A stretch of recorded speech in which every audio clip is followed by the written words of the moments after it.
Ahora les voy a enseñar unos estiramientos para cuello. Vamos a colocar la mano en la parte de atrás y ahora vamos a lateralizar el cuello hacia sentido contrario y con nuestra otra mano nos vamos a jalar. Vamos a evitar levantar el hombro y lo vamos a mantener durante 15 segundos a 30.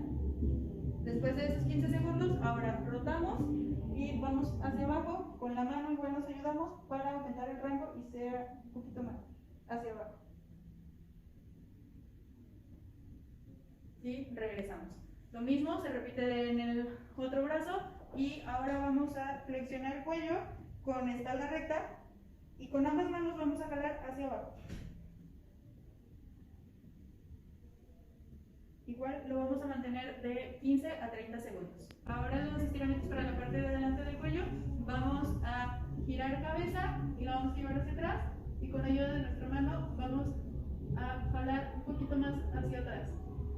Y el estiramiento se va a sentir en la parte de adelante.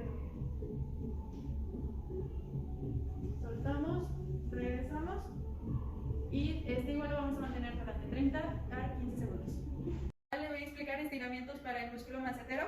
Vamos a abrir boca y los dientes de abajo los vamos a empujar hacia adelante. O sea, de esta forma. Abrimos boca, por favor.